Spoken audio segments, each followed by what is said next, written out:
자, 오늘 함께 은혜 나누실 말씀입니다. 마태복음 26장 36절에서 46절까지 있는 말씀입니다. 신약성경 46페이지에 있습니다. 마태복음 26장 36절에서 46절입니다.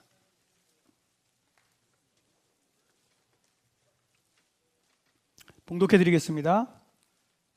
이에 예수께서 제자들과 함께 겟셋마네라 하는 곳에 이르러 제자들에게 이르시되 내가 저기 가서 기도할 동안에 너희는 여기 앉아 있으라 하시고 베드로와 세베대의 두 아들을 데리고 가실새 고민하고 슬퍼하사 이에 말씀하시되 내 마음이 매우 고민하여 죽게 되었으니 너희는 여기 머물라 나와 함께 깨어 있으라 하시고 조금 나아가사 얼굴을 땅에 대시고 엎드려 기도하여 이르시되 내 아버지여 만일 할만하시거든 이 잔을 내게서 지나가게 하옵소서. 그러나 나의 원대로 마시옵고 아버지의 원대로 하옵소서 하시고 제자들에게 오사 그 자는 것을 보시고 베드로에게 말씀하시되 너희가 나와 함께 1시간도 이렇게 깨어 있을 수 없더냐. 시험에 들지 않게 깨어 기도하라. 마음에는 원이로되 육신이 약하도다 하시고 다시 두 번째 나아가 기도하여 이르시되 내 아버지여 만일 내가 마시지 않고는 이 잔이 내게서 지나갈 수 없거든 아버지의 원대로 되기를 원하나이다 하시고 다시 오사 보신즉 그들이 자니 이는 그들의 눈이 피곤함일러라. 또 그들을 두시고 나아가 세 번째 같은 말씀으로 기도하신 후 이에 제자들에게 오사 이르시되 이제는 자고 쉬라. 보라 때가 가까이 왔으니 인자가 주인의 손에 팔리느니라. 일어나라 함께 가자. 보라 나를 파는 자가 가까이 왔느니라. 아멘. 제가 김일균 목사님 팔러 온 거 아닙니다. 제가 막 올라오는데 나를 파는 자가 가까이 왔느니라 그래가지고 아이고 가슴이 그냥 뜨끔했네. 오늘 아침에도 그 부활절을 지내고 굉장히 행복한 소식이 교회에 들려왔습니다. 우리 정창국 집사님 일을 하시다가 뇌출혈로 정말 위독한 상황까지 가셨습니다. 그런데 그 위기가 컸던 것처럼 하나님께서 또 단번에 치유를 해주셔가지고 3주 만에 오늘 아침에 오셔서 같이 예배를 드리셨어요. 그것도 아주 건강한 모습으로 육체에 아무런 후유증도 없이. 그래서 얼마나 눈물이 나는지 우리 그 부인 집사님하고 같이 함께 울면서 기도를 했는데 부활의 하나님, 부활의 예수님 지금도 역사하고 계심을 다시 한번 확인하는 아침이었습니다. 박수로 하나님 앞에 영광을 드려드리겠습니다.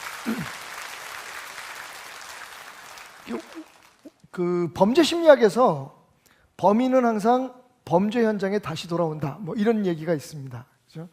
그 자발적 자기 노출증이라고 얘기를 하는데 그런 그 범인들이 궁금하기도 하고 또 어떤 범인들은 내가 이 일을 했다는 것을 좀 과시하기 위해서 자기의 모습을 그 범행 현장에 다시 드러낸다라고 하는 것이 범죄 심리학에서 말하는 명제인데요. 사실 부활절을 지내고 나서 예수님 고난받으신 고난주간 지나고 순환일 지나고 그리고 부활절이 지나고 나서 제가 저지른 일 때문에 무거운 마음으로 예수님의 고난의 현장 그리고 부활의 영광스러운 자리에 한번 돌아가 보았습니다. 그리고 오래된 카메라로 그 현장들을 한번 찍어봤죠. 먼저 예수님께서 고난을 받으셨던 고난의 현장을 찍고 그리고 예수님이 부활하신 부활의 현장을 찍었습니다.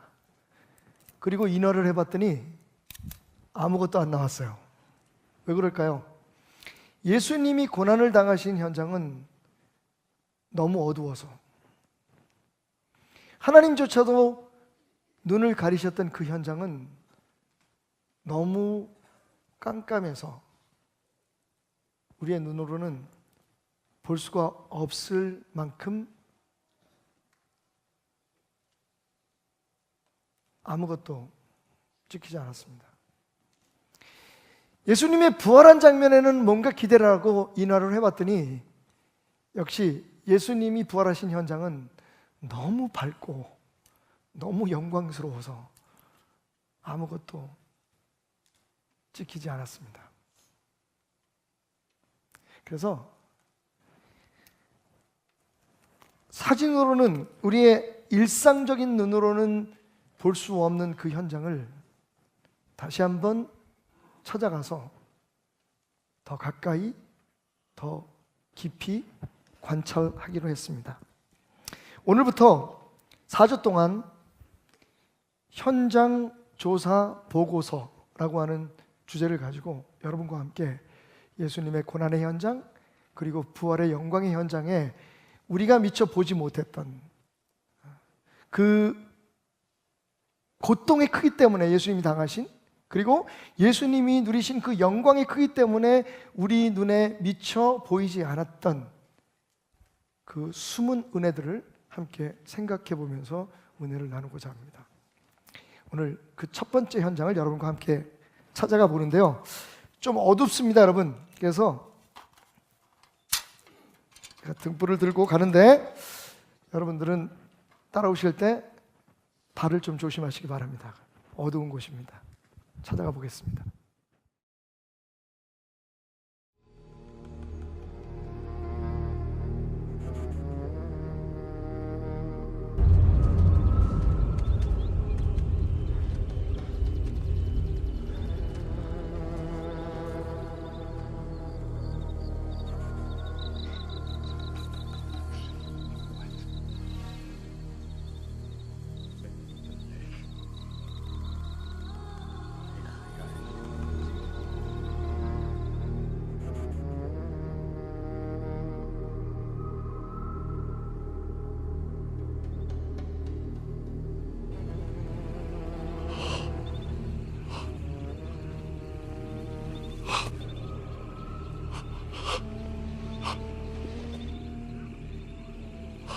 Sinä otia pui.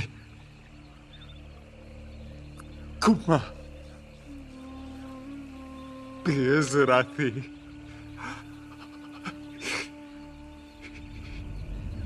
Shapreni mereshetarse. Tomonu elai.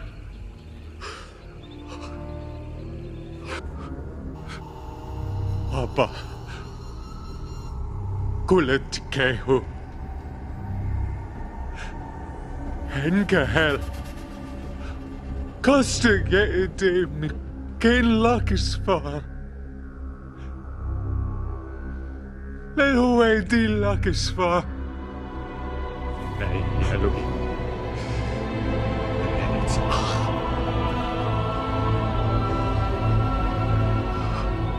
Him.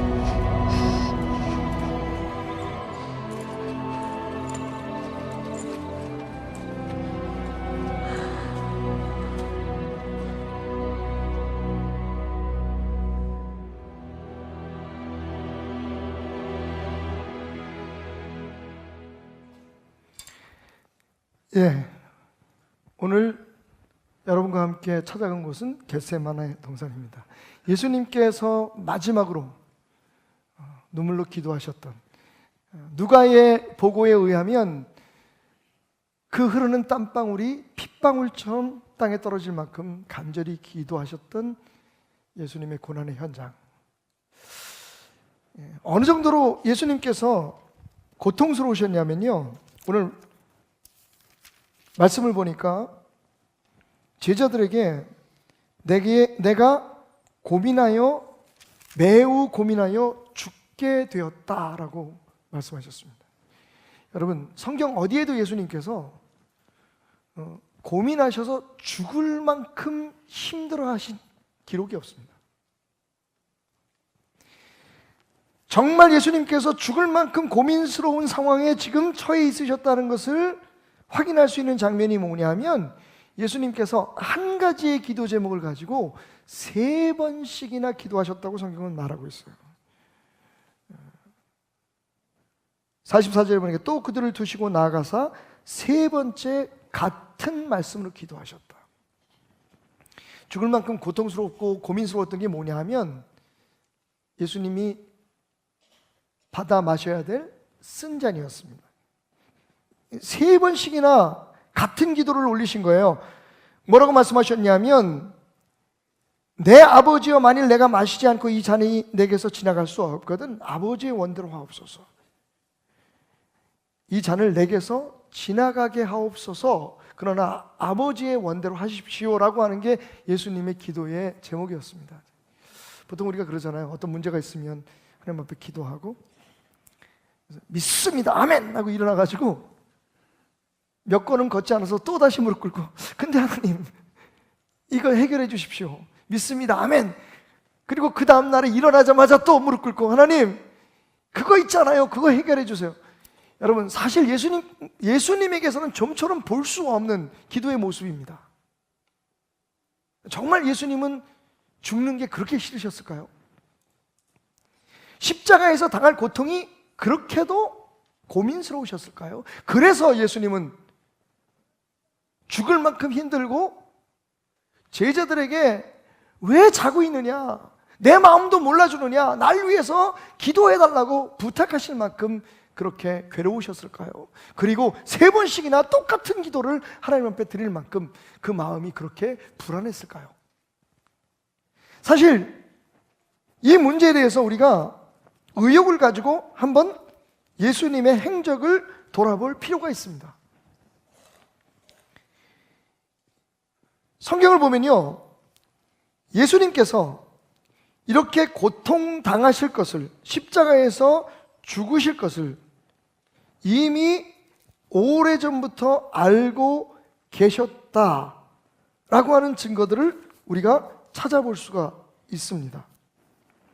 마태복음 16장 21절에 보면, 이때로부터 예수 그리스도께서 자기가 예루살렘에 올라가 장로들과 대제사장들과 서기관들에게 많은 고난을 받고 죽임을 당하고 제3일에 살아나야 할 것을 제자들에게 비로소 나타내시니라 라고 이야기하고 있습니다. 그러니까 예수님은 이미 십자가에서 당신이 받을 고통 알고 계셨어요. 그리고 나아가서 그 고통 이후에 다시 부활하실 것조차도 알고 계셨어요. 이것을 수시로 제자들에게 말씀을 해주시면서 예수님이 그런 십자가의 고통을 당할 때 제자들이 시험에 들지 않게 하기 위해서 경고를 하시고 미리 알려주셨다는 거예요. 뿐만 아니라 누가복음 12장 50절에 보면 예수님 이렇게 말씀하십니다. 나는 받을 세례가 있으니 그것이 이루어지기까지 나의 답답함이 어떠하겠느냐. 여기서 내가 받을 세례라고 하는 것은 십자가의 고난을 뜻합니다. 그러니까 예수님은요, 수시로 분명하게 혹은 때로는 좀 숨기는 그런 말로 제자들에게 당신이 받을 고통을 이야기하셨고, 그 고통이 가져올 영광에 대해서도 이야기를 하셨어요. 예수님은 당신이 십자가에서 받을 고통을 이미 알고 계셨습니다. 근데 새삼스럽게 겟세마네에서 이렇게 통곡하며 기도하실 이유가 있었을까요?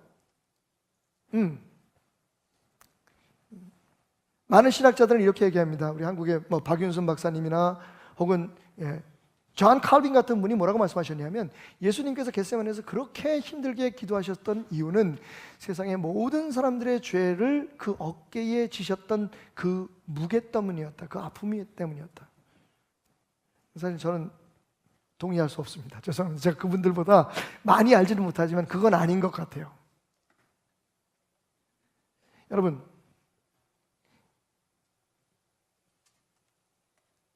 신앙을 지키기 위해서 하나님 나라의 그 놀라운 영광을 신뢰하면서 고난을 받고 순교한 사람들은 예수님뿐만이 아닙니다. 물론 받은 고통의 차이는 좀 있을 것 같아요. 근데 여러분, 베드로에 대한 이야기가 사도행전 4장 13절부터 21절까지 나오는데요, 그들이 베드로와 요한이 담대하게 말함을 보고 그들을 본래 학문 없는 범인으로 알았다가 이상히 여기며 그 전에 예수와 함께 있던 줄도 알고, 또 병 나은 사람이 그들과 함께 서 있는 것을 보고 비난할 말이 없는지라. 베드로와 요한이 성전 미문에 안진뱅이를 일으키죠. 그 사건을 지켜보던 그 시대의 제사장들과 종교지자들이 긴장을 한 거예요. 자기들의 손으로 예수를 죽였잖아요. 그런데 그 예수가 살아났다고 하는 소문이 퍼졌단 말이에요. 그걸 사람들을 사서 예수의 시체를 누가 훔쳐갔다, 숨겼다, 거짓말로 만들어버린, 예수의 부활을 거짓말로 만들어버린 거예요. 그런데 여러분, 이건 속일 수 없잖아요. 왜냐하면 수많은 사람들이 보고 있는 그 자리에서 예수의 이름으로 다리를 쓰지 못하는 장애인을 거뜬하게 일으켰단 말이에요. 이게 그냥 그 자리에 앉혀놓은 쇼가 아니에요. 그 장애인은 그 성전 미문이라는 곳에서 아주 오래전부터 모든 사람들이 다 알고 있는 사람이에요. 근데 그 사람이 갑자기 벌떡 일어났단 말이에요. 예수의 이름으로. 그러니까 사람들이 긴장을 할 수밖에요. 야, 이거 큰일 났다. 이랬다가는 이제 우리가 모든 걸 다 덤택을 지겠다, 역풍을 맞겠다 생각을 한 거예요. 그래서 이어지는 말씀을 보면 베드로와 요한을 데려다 놓고 이렇게 조건부로 그들을 훈방 조치합니다. 뭐라고 얘기하냐면, 앞으로는 절대로 예수에 대해서 전하지 마. 예수에 대해서 전하면 니네들 죽인다. 근데 여기 베드로와 요한이 그 말을 듣고 그 서슬이 시퍼런 그 협박 앞에서 이렇게 얘기합니다. 베드로와 요한이 대답하여 이르되, 하나님 앞에서 너희의 말을 듣는 것이 하나님의 말씀을 듣는 것보다 옳은가 판단하여 보라.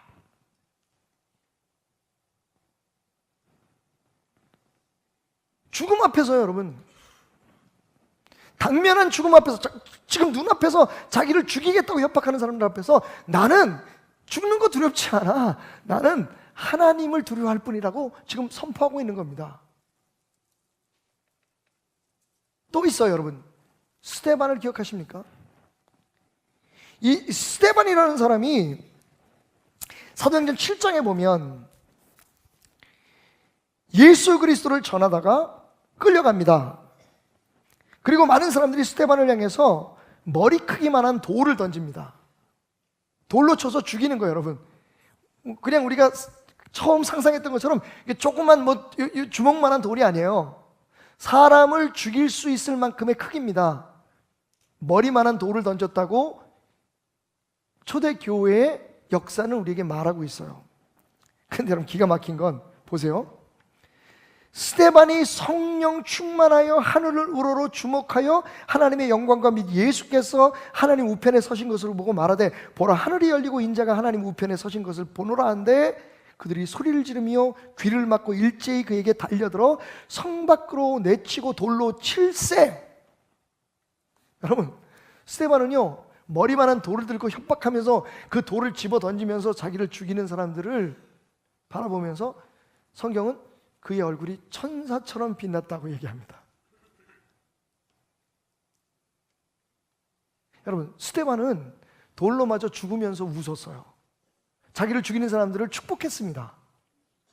그런데 예수님이, 베드로는 죽이겠다고 협박하고 요한은 죽이겠다고 협박하는 사람들 앞에서 죽이려면 죽여, 나는 끝까지 하나님을 두려워하면서 살 거다라고 선언을 했단 말이에요. 여러분, 거기서 끝나지 않습니다. 사도 바울 기억하시죠? 사도 바울에 대한 이야기가 또 사도행전에 기록되어 있는데 14장에 보면요, 사도 바울이 복음을 전하다가 안디옥과 이고니온에서 온 유대인들에게 역시 돌로 맞아서 죽습니다. 아니, 사실은 죽은 줄 알았어요.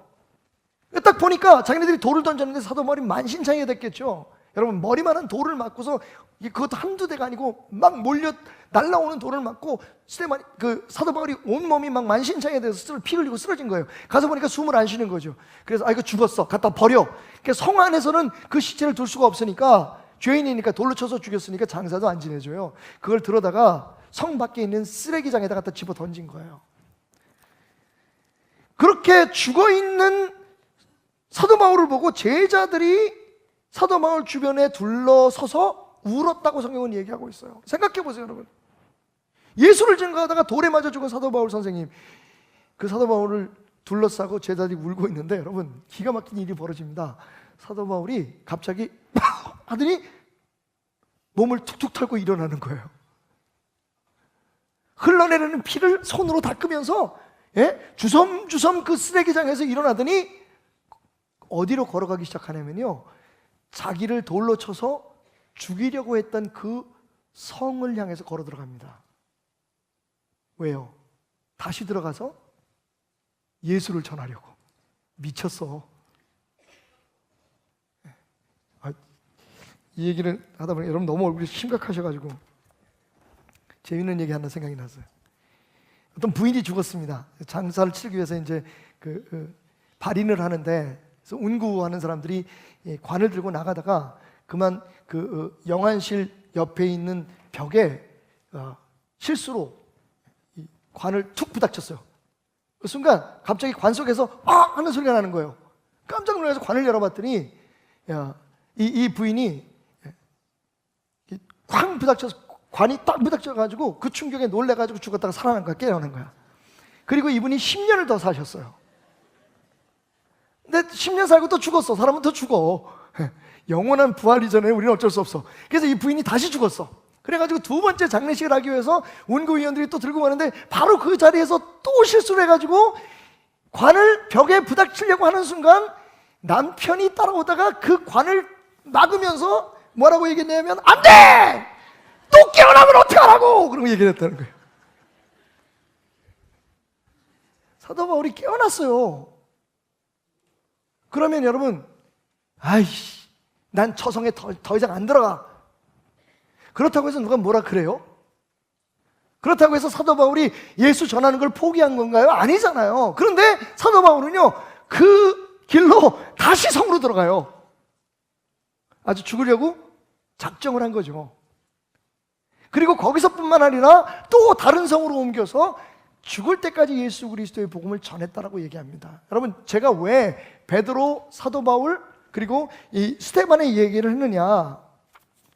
솔직히 우리가 그냥 단순하게 바라보면 예수님이 이분들보다 못하신 거예요, 지금.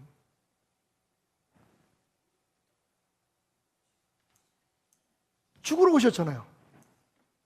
당신이 알고 계셨잖아요. 끊임없이 사람들에게 죽을 것을 예고하셨잖아요. 심지어는요, 예루살렘에 올라가면 죽습니다. 가지 마십시오라고 사람들이 말릴 때 예수님이 뭐라 그랬어요? 오늘과 내일과 모레는 내가 내 갈 길을 가겠다. 그리고 앞장서서 예루살렘으로 죽으러 가셨다 그래요. 근데 그랬던 양반이 지금 겟세마네에서 고민해서 죽게 됐다고 말을 합니다. 죽는 게 무서워서 죽게 됐다는 말이 안 되는 거죠. 예수님이라면 그러면 안 되는 거죠. 스데반도 죽음 앞에서 웃었는데, 베드로도 죽으면 죽으리라라고 각오했는데, 사도 바울은 죽을 고비를 넘기고도 자기를 죽이려고 하는 사람들에게 복음을 전하러 갔는데 예수님이 이러시면 안 되는 거죠. 빌립보서 1장 20절에서 21절까지의 말씀 보면 나의 간절한 기대와 소망을 따라 아무 일에든지 부끄러워하지 아니하고 지금도 전과 같이 온전히 담대하여 살든지 죽든지 내 몸에서 그리스도가 존귀하게 되게 하기를 원하노라. 이는 내게 사는 것이 그리스도니 죽는 것도 유익합니다. 이게 사도 바울의 고백이에요. 이게 베드로의 고백이고, 이게 스데반의 고백이고, 이게 안드레의 고백이었고, 이게 도마의 고백이었고, 적어도 예수님의 제자들, 예수님을 따랐던 사람들은요 전부 다 죽는 걸 두려워하지 않았어요. 며칠 동안 굶긴 사자에게 물려뜯어 죽고 펄펄 끓는 기름통에 빠져서 튀겨서 죽는 한이 있어도 목이 잘리고 그들은요 두려워하지 않았어요. 찬송을 부르면서 죽었어요. 그런데 예수님이 이러시면 이거 문제가 있죠. 저는 여기서 서스피션을 가진 거예요. 분명히 여기 뭐 다른 뜻이 있다. 예수님이 정말 죽기보다 싫어했던 것, 정말 고민하고 힘들어서 한 번도 아니고 3번씩이나 하나님 앞에 살려주세요, 살려주세요, 살려주세요. 하나님 뜻이면 아니겠지만 그래도 난 이 잔을 피하고 싶습니다라고 얘기했던 바로 그 고민이 무엇이었을까? 그게 죽음의 고통이었을까? 십자가에서 못 박혀 죽는 것일까? 여러분, 우리는 예수님이 당한 고통이, 나 때문에 당한 고통이 너무 크고 너무 미안해서 그냥 내 죄 때문에 저렇게 힘들어 하셨나 보다 라고 생각했어요. 그런데 여러분,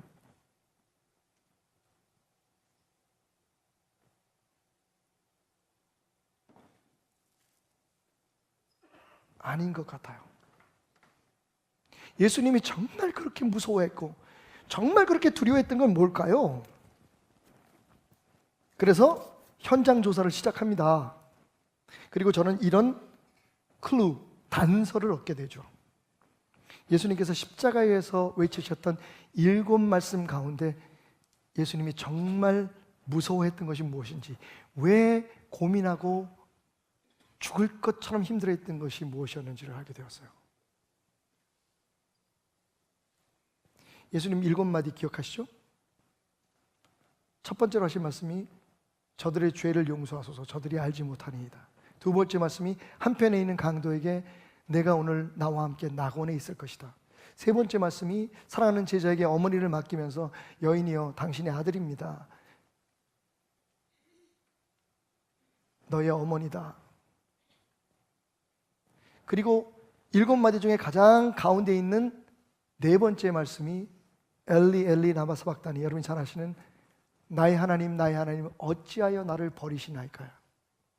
그 다음에 5번째가 내가 목이 마르다, 6번째가 다 이루었다, 7번째가 아버지여 내 영혼을 아버지 손에 맡깁니다.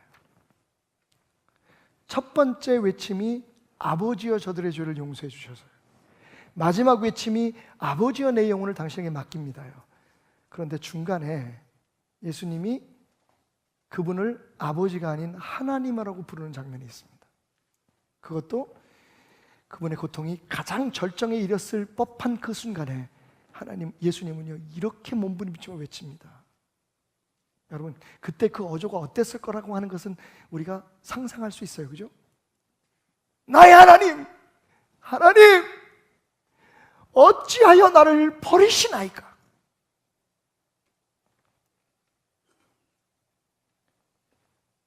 어찌하여 나를 버리시나이까? 여러분, 예수님은 죽는 게 두렵지 않으셨어요. 그건 이미 각오한 일이었어요. 십자가에서 침뱉음을 당하고 채찍질을 당하고 조롱당하는 게 두려운 게 아니었어요. 여러분, 예수님이 정말 두려워했던 건 하나님께 버림받는 거였어요. 성경은 이렇게 말합니다. 갈라디아서 3장 13절.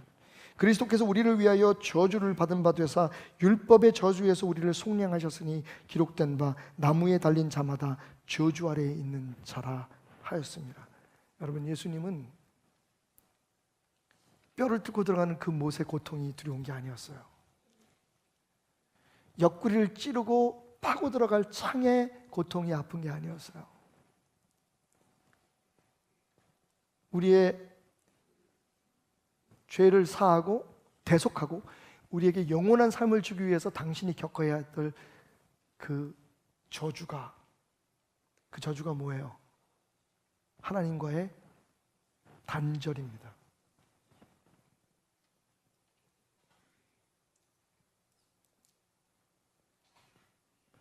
죽기보다도 싫고 두려웠던 것, 죽을 만큼 고민되고 죽을 만큼 걱정됐던 건 내가 하나님께로부터 버림받는다는 거예요. 하나님이 내게 고개를 돌리신다는 거예요. 그래서 예수님은 끊임없이 그날 밤 그곳에서 부르짖었어요. 내 잔을, 하나님 제발 나를 버리지 마십시오. 난 하나님 앞에 버림받는 게 무섭습니다.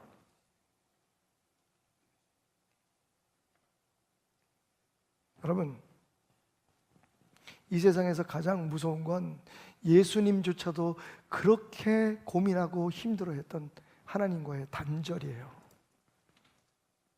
지금 우리가 겪고 있는 아픔, 우리에게 다가오는 그 문제들 때문에 우리가 아파하고 힘들어하고 뭐 예수가 살아있니 죽었느니 하나님을 믿어서 뭐가 좋으니 나쁘니 떠들어대고 있지만 여러분, 진짜 문제는 지금 그 고통이 아니에요.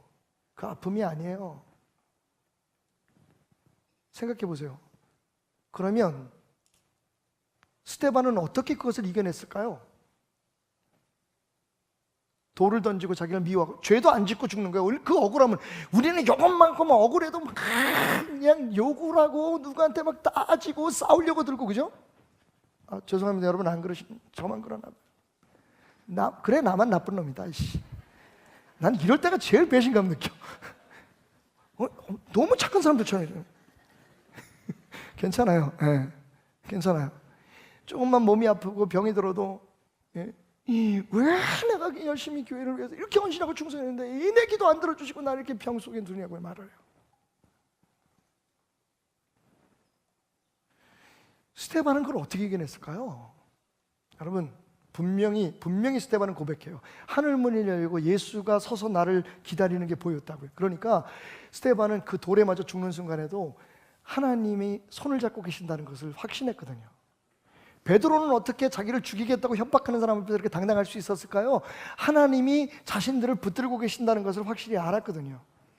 사도 바울은 죽으면 죽으리라, 그래 죽여봐라, 그리고 자기를 죽이려고 했던 그 성으로 들어가서 자기를 죽이려고 했던 사람들이 복음을 전할 수 있을 만큼 깡다구가 있었을까요? 그렇게 두려워하지 않았을까요? 하나님이 함께 하신다는 것을 확신했기 때문이에요. 여러분, 지금 우리가 겪고 있는 문제는 하나님이 우리를 붙들고 계신다는 확신만 있으면 문제도 아니에요. 진짜 문제는 하나님이 손을 놓으시는 거예요. 아니, 우리가 하나님으로부터 멀어졌다는 사실을 스스로 인지 못하는 거예요. 어제 여러분들에게 상의도 못하고 제가 또 일을 하나 저질렀는데 여러분 용서해 주십시오. 돈이 좀 들 거예요. 뭐 많이 들진 않는데, 제가 원래 5월 달에 그 호주의 브리즈번에 그 성회가 준비되어 있었어요. 1년에 한 번씩 하는 그 호주에 있는 유학생들을 위한 집회인데 꽤 많은 유학생들이 모여요. 그러니까 제가 이제 올해 강사로 선정이 돼가지고 준비하는 과정에 제가 캘린더를 보니까 6월 첫 주에 제가 아프리카를 가잖아요.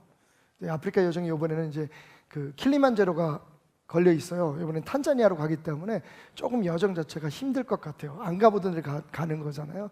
그래서 이제 제가 이거 호주가 좀 어렵겠다 그래서 다른 아는 목사님하고 이야기를 해서 그쪽으로 이제 그 강사를 넘기고 저는 준비를 하겠다고 마음을 먹었는데, 어제 아침에 전화가 왔어요.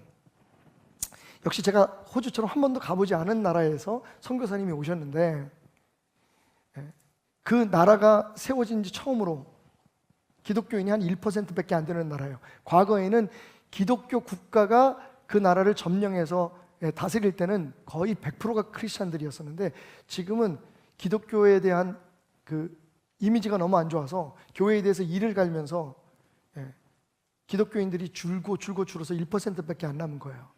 60%가 불교고 15%가 모슬람이래요. 기독교는 1%예요. 근데 그 1%에 살아남아 있는 그리스도인들의 젊은이들이 모여서, 그것도 감리교회, 동남아시아에서 최초의 감리교가 세워진 나라가 그 나라예요. 놀랍게도 저는 상상도 못했어요. 어제 들었어요. 왜냐하면 그 선교사님이 감리교 목사님이신데 우리 강성률 목사하고 신학교 동기예요. 어제 알았어요. 그것도 같이 얘기하다 보니까 우리 강세홍 목사님 아들 생각이 나서 혹시 아냐고, 나이대가 좀 비슷한 것 같아요. 그랬더니 신학교에서 공부 같이 했다 그래서 바로 전화해가지고 확인을 했더니 맞아요. 선교사님이 오셔가지고 다른 목사님이 또 나를 소개해가지고 와서 감리교 청년들이 500명이 모인대요. 처음이래요. 그 나라에서 이런 집회를 가는 게. 그런데 그 첫 번째 강사를 섭외하다가 한국에 와서 여러 목사님들이 얘기해보니까 다들 스케줄이 바쁘셔서 안 된다 그러는데 박 목사한테 한번 가봐라 그래서 오셨다는 거예요. 그래서 제가 스케줄도 체크하지 않고 가야죠 라고 대답을 했어요. 그러고 보니까 5월 마지막 주예요. 그 다음 주에 제가 아프리카를 가야 돼요. 이 선교사님이 막 너무 기뻐하는 걸 보고는 제가 캘린더를 보고도 거절할 수가 없었어요. 오늘 아침에 서원희 전사한테 저한테 그러더라고요. 스케줄 정리하니까, 목사님 이거 안 가셔야 되는 거 아닌가요? 아니, 가야 될 것 같아.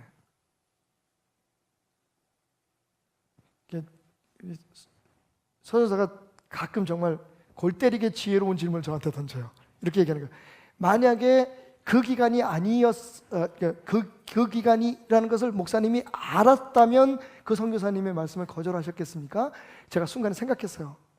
근데 못했을 것 같아요. 거기 500명의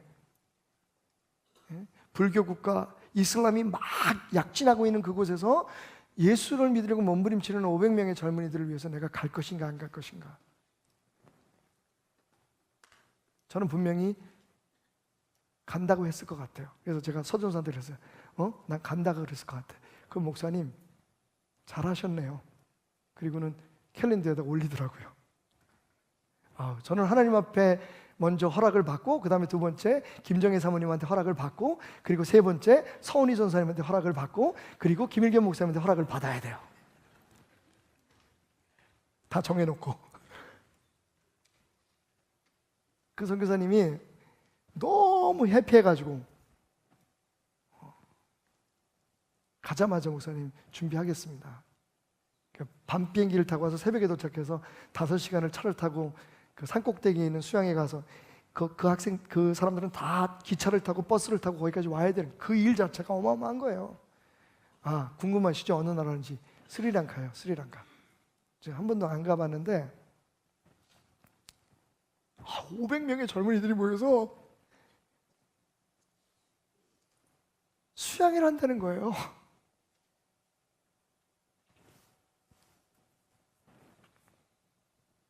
이 선교사님이, 목사님, 제가 선교지에서 20년 동안 심장 판막증 수술을 하면서까지 그 선교지를 떠나지 않고 20년 만에 한국에 오니까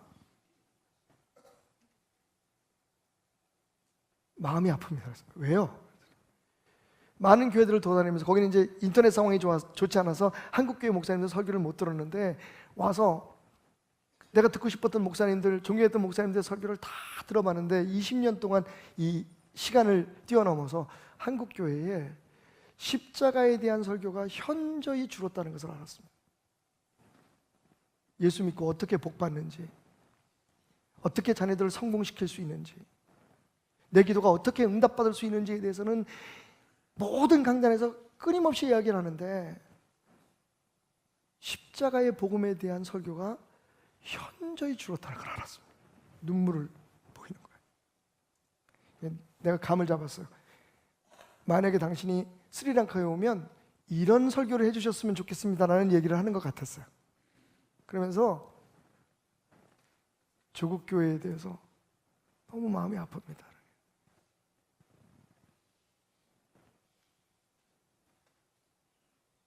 여러분, 예수님이 정말 힘들어했던 건 죽음의 두려움 때문이 아니었어요.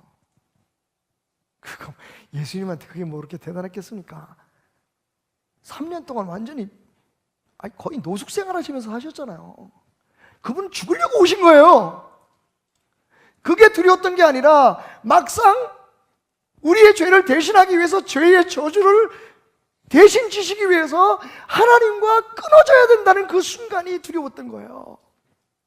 그런데 우리는 너무 뻔뻔하지 않습니까, 여러분? 당장 눈앞에 보이는 일들, 힘들고 아픈 일들에 모든 관심을 쏟고 정작 우리가 하나님으로부터 멀어지진 않았나 이런 생각을 하진 않아요. 여러분, 지금 우리가 겪고 있는 한때 25%가 됐던 한국교회가, 성도들이 25%가 됐던 이 한국교회가 지금은요, 제가 볼 때는 10% 가딱 넘지 않을까 생각이 돼요. 스리랑카는 거의 90%가 그리스도인이었었어요. 그런데 지금 1%예요. 일본이 여러분 우리보다 앞서서 30%가 크리스찬이었다는 걸 아십니까? 지금은 1%도 안 돼요. 도대체 뭐가 이렇게 만들었을까요? 눈앞에 보이는 일들에 대해서는 복을 받아라, 뭐래라, 당장 예수 믿으면 잘 된다, 부자 된다, 거기에 우리가 현혹돼서 정작 우리가 걱정하고 두려워해야 할 하나님과 단절된 그 위기에 대해서 가르치지 않고 우리 스스로 찾지 않았다는 거예요. 여러분, 오늘 묻습니다. 하나님이 여러분 붙들고 계시는 거 확신하십니까? 하루에 몇 번이나 고개를 들고 하나님을 바라봅니까? 하나님 여전히 거기 계시죠? 일주일에 몇 번이나 아직도 회개하지 않은 내 죄가, 아니 내 삶에 내가 하나님이 되어서 살아가는 나의 아집과 고집과 나의 욕망을 채우기, 나의 욕구를 채우기 위해서 다른 사람들을 도구로 쓰든지 다른 사람들을 짓밟아도 된다고 하는 이 악한 마음들이, 그 죄가 하나님과 우리 사이를 갈라놓지 않았나, 하나님조차도 더 이상 도울 수 없을 만큼 두 팔을 거두게 하지 않았는지 얼마나 생각하며 사느냐는 말입니다. 내가 9가지 하나님의 말씀은 지킬 수 있는데 이 한 가지는 포기할 수 없어. 완전히 내 고집이에요. 이유를 대고 핑계를 대고 합리화하면서 자기가 하고 싶은 거 하면서 나는 하나님 잘 믿고 있다고 생각하는 우리의 착각은 도대체 언제까지 가야 되는 겁니까? 정말 우리가 지금 이 순간에 두려워해야 할 것은 앞으로 다가올 육체의 질병이나 어쩌면 우리가 그것 때문에 죽을지도 모르는 고통이 아니에요. 어떤 사람에게 사랑을 받지 못하고 배신당할 수도 있다라고 하는 두려움이 아닙니다. 여러분, 그 어떤 경우에도 다 이겨냈어요. 진짜 하나님의 사람들은. 진짜 두려워해야 될 것은 지금 당신이 하나님과의 관계가 어떻게 되어 있느냐 하는 겁니다. 그게 예수님이 고민하여 죽게 되었던 이유예요. 하나님으로부터의 단절. 그건 당신이 얼마나 열심히 신앙생활을 하고 얼마나 착한 일을 많이 하고 살아가느냐하고 관계없어요. 성경은 분명히 말합니다, 여러분. 여호와의 손이 짧아 구원하지 못하심도 아니고 귀가 둔하여 듣지 못하심도 아니다. 오직 너희의 죄악이 너희와 너희 하나님 사이를 갈라놓았고 너희 죄가 그의 얼굴을 가리어서 너희에게 듣지 않으시게 하심이라. 여러분, 예수님이 두려워하셨던 건 죄의 고통이 아니라 죄의 저주였어요. 이는 너희의 손에 피가 너희의 손가락이 죄악에 더러워졌으며 너희 입술은 거짓을 말하며 너희 혀는 악독을 내밀어. 회개하세요, 여러분. 당신이 하나님이 되어서 당신 마음대로 당신이 옳고 그르다는 걸 판단하고 하나님 말씀과 관계없이 살았던 것을 회개하십시오. 여전히 그래도 우리가 주님의 손에 붙들려서 여기까지 나왔는데 일주일에 한 번씩은, 아니 하루에 한 번씩 고개를 들어서 하나님을 바라보십시오. 하나님 거기 계시죠? 난 문제 없는 거죠? 왜냐하면 하나님으로부터 단절되는 순간, 하나님이 고개를 돌리시고 귀를 막으시고 그 손을 거두시는 순간, 세상에서 우리가 아무리 잘 살고 아무리 많은 사람들에게 칭찬을 받아도 우리는 죽은 겁니다. 그게 예수님의 고민이었어요. 예수님조차도 인간으로 모든 사람들의 죄를 대신해 죽기 위해서 받아야 될 그 저주가 두려웠던 거예요. 하나님은 어찌하여 나를 버리십니까? 하나님은 아무 대답 없이 깜깜한 암흑으로 예수님께 대답하셨어요. 여러분, 당신은 알고 있어요.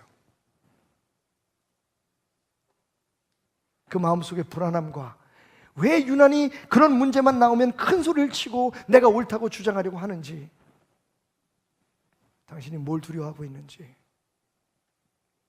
우리의 진짜 두려움은 하나님으로부터 끊어지는 겁니다.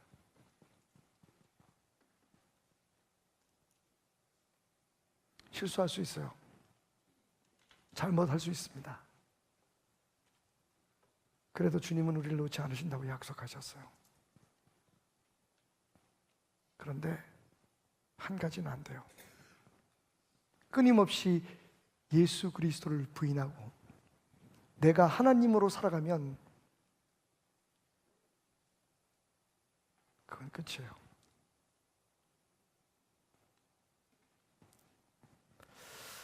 오래전 끈이라는 책을 읽었습니다. 2005년에 박정헌이라고 하는 사람이 71년생인가? 지금 나이가 좀 되셨죠. 당시에 대학생이었던 그 최강식이라고 하는 후배를 데리고 그 유명한 히말라야산 북벽이죠. 촐라체 정상을 도전합니다. 원래 계획은 1박 2일 동안 방문하고 내려오는 거였어요. 그렇게 높지 않은 산입니다. 6,440km. 근데 6,440m. 근데 그 길이 험하기 때문에 최소한의 장비를 가지고 산을 오릅니다. 그리고 정상에 나흘 만에 도착해요. 원래 계획은 하루 만에 올라가는 거였는데, 그래서 하룻밤 자고 내려오는 거였는데 너무 기상이 안 좋아가지고 나흘 동안 포기하지 않고 올라갔습니다. 얼마나 그 행복했을까요? 그 정복감. 그리고 드디어 이제 다시 내려오기 시작합니다. 그런데 문제가 발생했어요. 그 두 사람 사이에 여러분 로프가 있었는데 5mm, 그 직경 5mm의 그 로프를 서로 허리에 메고 빙벽을 거의 기어 내려오듯이 내려오다가 그만 뒤에서 따라오고 있는 후배 최강식 씨가 폭 2m짜리 크레바스죠, 여러분. 그 빈벽 사이에 깊이 빠져 끝을 모르는 그 절벽에 그만 미끄러지면서 떨어지게 됩니다. 그리고는 죽었는지 살았는지 소식이 없는 거예요. 다행히 몸에 로프를 묶고 있었기 때문에 순간 이 박정원 씨가 넘어지면서 버텨냈어요. 그런데 나중에 정신을 차리고 보니까 갈비뼈가 부러진 거예요.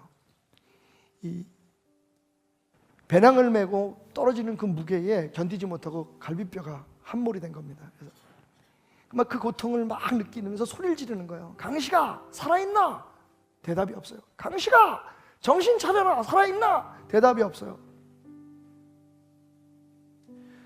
이 최강식이는 그 크레바스를 떨어지면서 두 다리가 빙벽에 부닥치면서 발목이 끊어졌어요. 그 고통에 정신을 잃은 거죠. 발목이 부러졌어요. 정신을 차리고 보니까 위에서 부르는 거예요. 살아있나? 예, 형님, 나 좀 살려주이소. 박정원 씨가 자기 부러진 갈비 그 고통 생각지도 않고 밧줄을 잡아당기고, 이 사람은 손힘으로만 부러진 발목으로 간신히 빙벽을 디디면서 3시간 만에 기어 나옵니다. 근데 그 다음부터 문제잖아요. 거의 썰매를 타듯이 두 사람이 여기저기 쓰러지고 이 골짜기 저 골짜기에 빠지면서 5일 동안 서로의 사이에 밧줄을 메고 마침내 그 히말라야 산 중턱에 있는 한 노인의 오두막에 도착하게 됩니다. 등반을 시작한 지 9일째예요. 여러분, 그 일로 최강식이는 10개의 손가락과 9개의 발가락을 잘라냅니다. 박정원 씨는 8개의 손가락을 잘라내고 2개의 발가락을 잘라냅니다. 그 고통 가운데 서로를 묶고 있었던 그 밧줄에 대해서 나중에 박정원 씨가 얘기를 하는 거예요. 그 끈이라는 책에 보면 너무 잘 나와 있어요. 순간 나는 그 끈을 끊어버리고 싶었다. 3시간 동안 부러진 갈비뼈에 가해지는 그 고통과 아픔은 이겨낼 수 없을 정도로, 견뎌낼 수 없을 정도로 힘들었다. 이미 팽팽히 당겨져 있는 그 로프는 칼만 갖다 대도 스스로 끊어질 상황이었다. 강식에게 미안했지만 살았는지 죽었는지도 모르는 그의 밧줄을 끊는 건 죄라는 생각이 들지 않았다. 내 마음속으로 나는 이미 그 밧줄을 끊어내고 있었다. 내가 살기 위해서. 여러분, 그 밧줄을 끊었다면 어떻게 됐을까요?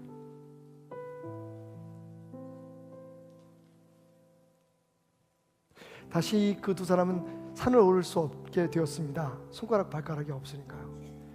그런데 그 박정원 씨는 그때의 그 경험을 책으로 발간해내는 일에 지금 2번째 책을 쓰고 있다고 해요.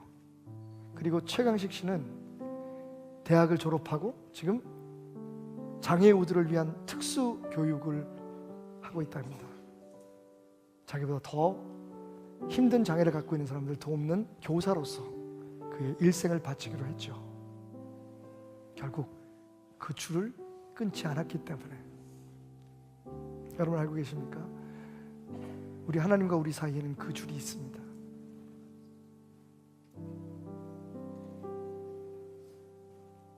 십자가에서 피 흘려 죽기까지 놓지 않았던 그 끈, 그 끈을 끊을 수 있는 건 당신밖에 없습니다.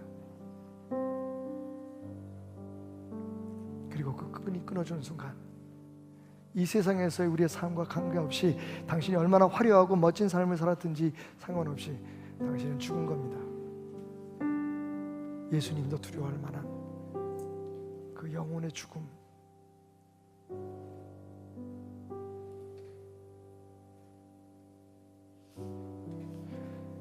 겟세마네의 현장 조사 보고서를 마치겠습니다. 이 깊은 묵상과 고민의 시간을 마치고 제가 여러분에게 드리는 결론은 이겁니다. 하나님과의 관계를 점검하십시오. 당신과 하나님의 사이를 끊어놓을 수 있는 유일한 칼인 죄를 회개하십시오. 당신이 생각하는 모든 것이 하나님의 생각보다 옳다고 생각하는 오만을 버리십시오. 하나님의 말씀을 다시 읽으십시오. 매일매일 하루에 한 번쯤은 고개를 들어 당신을, 그 약하고 부족한 우리를, 끝까지 살았는지 죽었는지조차도 모르는 우리들을 그 깊은 수렁에 떨어뜨리지 않기 위해서 붙들고 계신 하나님을 확인하십시오.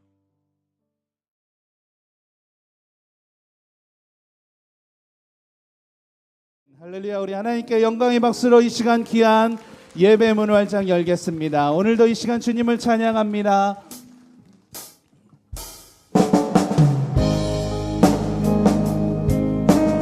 오늘도 할렐루야 외치며 주님의 이름을 높여 찬양하기를 원합니다. 내 영혼이 은총 입어 중한 죄짐 벗고 보니 슬픔 많은 이 세상도 천국으로 화하도다. 우리 같이 입술로 고백하며 주님의 이름을 높여 올려드리도록 하겠습니다. 내 영혼이 은총 입어, 내 영혼이 은총 입어 중한 죄짐 벗고 보니 슬픔 많은 이 세상도 천국으로 화하던 내 영혼이 은총 입어, 내 영혼이 은총 입어 중한 죄짐 벗고 보니 슬픔 많은 이 세상도 천국으로 화하도다. 할렐루야 할렐루야 찬양하세. 내 모든 죄 사함받고 주 예수와 동행하니 그 어디나 하늘나라. 내 영혼이 은총 입어, 영혼이 은총 입어 중한 죄짐 벗고 보니 슬픔 많은 이 세상도 천국으로 할렐루야 찬양합니다. 할렐루야 찬양하세. 내 모든 죄 사함받고 주 예수와 동행하니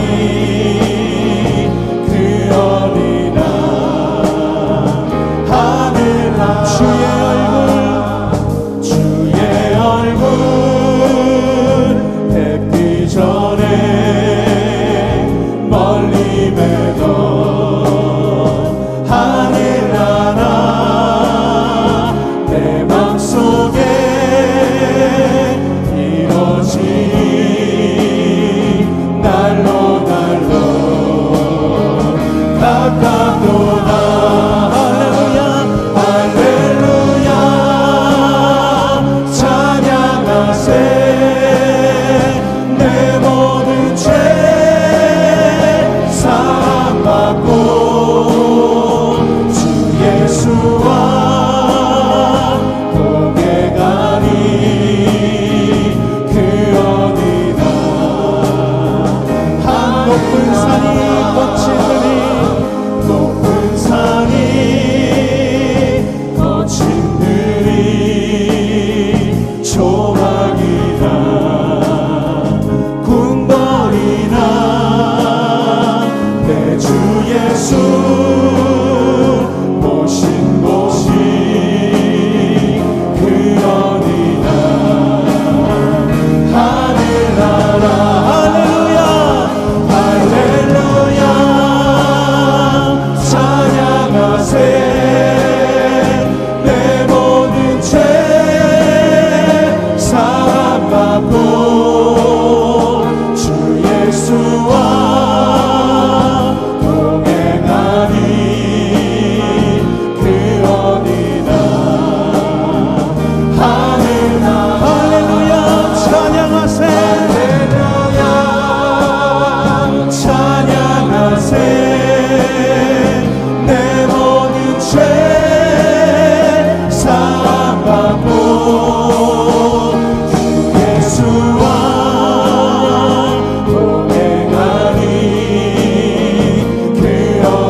번 더 주님의 이름을 높여 찬양합니다.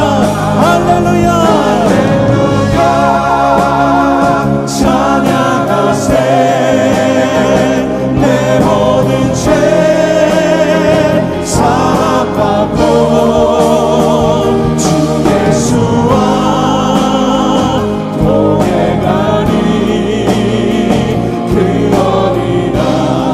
우리 마지막으로 한 번 더 찬양하며 주님의 이름을 높여드립니다. 할렐루야. 찬양하세 내 모든 죄 사함받고 주 예수와 동행하니 그 어디나. 하늘나라 그 어디나 하늘나라 그 어디나. 하늘나라 그 어디나 그 어디나.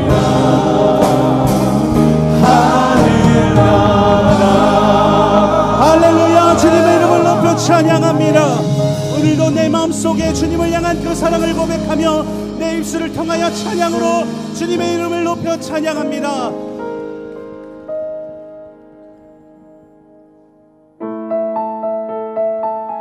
오늘도 이 시간 하늘에 계신 주님의 이름을 높여 찬양합니다. 우리 다 같이 일어나서 기쁜 마음으로 같이 박수치며 주님의 이름을 높여 크게 홀로 영광 올려드리도록 하겠습니다. 할렐루야. 하늘에 계신 아버지 이름 거룩하며 주의 영광 이곳에 가득하길 기도하네. 하늘에 계신 아버지 하늘에 계신 아버지 주 이름 다 외치며 주의 영광 이곳에 가득하길 기도하네. 한 번 더 선포합니다. 하늘에 계신 아버지 하늘에 계신 아버지 이름 거룩하며 주의 영광 이곳에 가득하길 기도하네. 하늘에 계신 아버지 하늘에 계신 아버지 주 이름 다 외치며 주의 영광 이곳에 가득하길 기도하네.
이끄시며 인도하시는 그 능력 있는 분이십니다.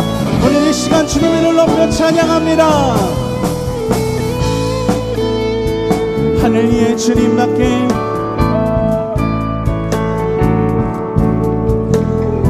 하늘 위에 주님밖에, 내가 사모할 자 이 세상에, 내가 사모할 자 이 세상에 없네. 내 맘과 힘은, 내 맘과 힘은 믿을 수 없네. 오직 한 가지, 오직 한 가지, 그 진리를 믿네. 주는 나의 힘이요, 주는 나의 힘이요, 주는 나의 힘이요, 영원히 주는 의지한, 주는 나의 힘이요, 주는 나의 힘이요, 주는 나의 힘이요, 영원히 주는 의지하리. 영원히. 우리 한 번 더 찬양하겠습니다. 하늘 위에 주님밖에, 하늘 위에 주님밖에, 내가 사모할 자는 이 세상에 없습니다. 내가 사모할 자 이 세상에 없네. 내 맘과 힘은 믿을 수 없으며, 내 맘과 힘은 믿을 수 없네. 오직 한 가지, 주님의 그 진리를 믿습니다. 오직 한 가지, 그 진리를, 주는 나의 힘이요, 주는 나의 힘이요, 주는 나의 힘이요, 주는 나의 힘이요, 영원히 주는 의지. 주는 나의 힘이요, 주는 나의 힘이요, 주는 나의 힘이요, 주는 나의 힘이요, 영원히 주는 의지. 나의 힘이요, 나의 힘이요, 주는 나의 힘이요, 주는 나의 힘이요, 영원히 주는. 한 번 더 선포하며, 주는 나의 힘이요, 주는 나의 힘이요, 주는 나의 힘이요, 영원히 주는. 우리 마지막 한 번 더 선포합시다. 주는 나의 힘이요, 주는 나의 힘이요, 주는 나의 힘이요, 영원히 주는 의지하리. 영원히, 영원히, 영원히, 영원히, 영원히, 영원히.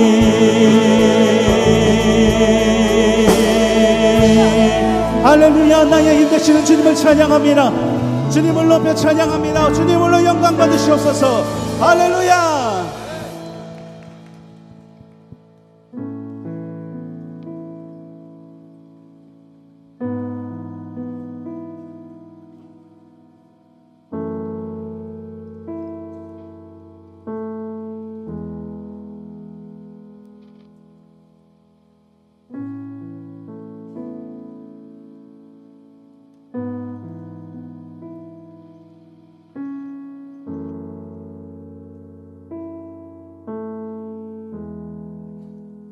오늘도 이 시간 주님 앞에 나아갈 때에 주님의 그 귀한 발 앞에 나의 무릎을 꿇고 주님의 그 크신 사랑 안에 안기는 귀한 은혜가 있기를 원합니다. 오늘도 귀한 찬양 주님께서 기뻐 받아주실 줄로 믿습니다.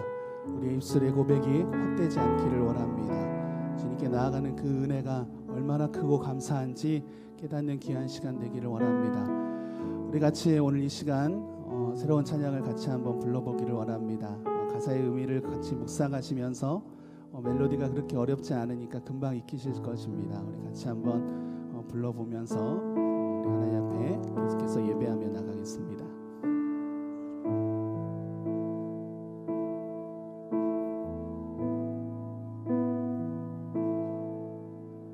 주 발 앞에 무릎 꿇고 그 사랑에 남기네. 어떤 말도 그 어떤 소리도 그 발 앞에서 잠잠해지네.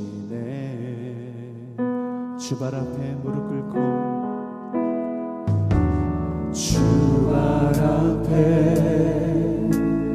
무릎 꿇고 그 사랑에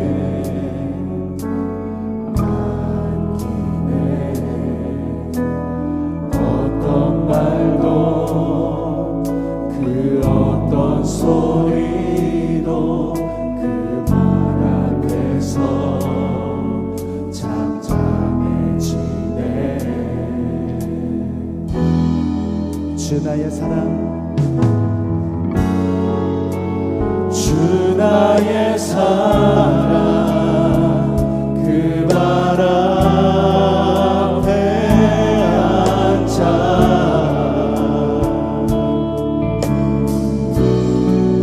내 모든 기도는 사랑의 노래가 되네. 주의 옷자락만 치며 주의 옷자락만 치며 주의 두 발을 씻기며 주님 그 발에 입 맞추며 나의 왕관을 놓으리. 주의 옷자락만 치며 주의 두 발을 씻기며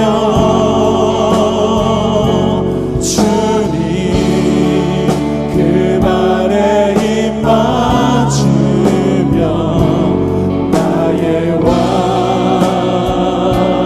왕관을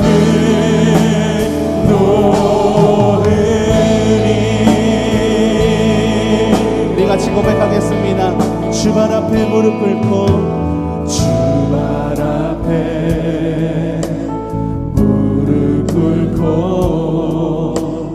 그 사랑에 남기네. 어떤 말도 그 어떤 소리도 그 발 앞에서 잠잠해지네. 주 나의 사랑, 주 나의 사랑, 그 발 앞에 앉아 나의 모든 기도는 내 모든 기도는 사랑의 노래가 되네. 주의 옷자락만 치며 주의 옷자락만 치며 주의 두 발을 씻기며 주님 그 발에 입 맞추며 나의 왕관을 놓으리. 주의 옷자락만 치며 주의 두 발을 씻기며 주님 그 발에 입 맞추며 나의 왕관을 또 우리 한 번 더 입술로 고백하며 주의 옷 옷 자랑만 치며 고백하며 나갑시다. 주의 옷 자랑만 치며 주의 그 발을 씻기며 주님 그 발에 입 맞추며 나의 왕관을 놓으니 주의 옷 자랑만 치며 주의 그 발을 씻기며 주님 그 발에 입 맞추며 나의 왕관을 우리 마지막으로 한 번 더 고백합니다. 주의 옷 자랑만 치며 주의 두 발을 씻기며 주의 옷 자랑만 치며 주의 두 발을 씻기며 주님 그 발에 입 맞추며 나의 왕관을 놓으니 주의 옷 자랑만 치며 주의 두 발을 씻기며 주님 그 발에 입 맞추며 나의 왕관을